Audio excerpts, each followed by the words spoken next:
பாடல் எழுதுறதுல எந்த பாடல் எழுதுறது உங்களுக்கு சவாலாக இருந்தது? அந்தி வரும் நேரம். அந்தி வரும் நேரம் வந்ததொரு ராகம், இந்த பாட்டு பாக்யராஜுக்கு முந்தானை முடிச்சல. முந்தானை முடிச்ச கதை உங்களுக்கு தெரியுமா? தெரியும். கதை இசையமைக்கிறதா இருந்த இசையமைக்கிறதா இருந்தது. அண்ணன் வந்து படத்தில் இப்போ போஸ்டர் ஃபுல் பேஜில் போட்டீங்க இசைக்கு அங்கே வரணும், அவன் படத்தை நான் தட்டி பறிச்சுக்கிட்ட மாதிரி வெளியே பேர் வரும், அதனால் இசை இளையராஜா பாடல்களுக்கு அங்கே வரணும்னு சொல்லி தான் கொடுத்தாரு. பாக்யராஜ் என்ன பண்ணிட்டாரு, முதல்ல 3 பாட்டு நான் எழுதிட்டேன். 3 பாட்டு எழுதிட்டு புலம்பித்தன் ஐயாவுக்கு ஒரு பாட்டு கொடுத்துடலாமே. கொடுங்க, ஐயோ சந்தோஷம்.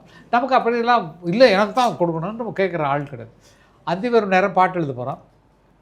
பாட்டு எழுத போனால் ஏவிஎம்மில் உட்காந்துருக்கோம். உட்காந்து தான் என்ன எழுதினாலும் அவருக்கு பிடிக்கல. இல்லை வேறு பாட்டுலாம் இப்படி அது ஏறக்குறைய ஒரு 20 வரலையும் 30 வரலையும் எழுதியிருப்பேன்.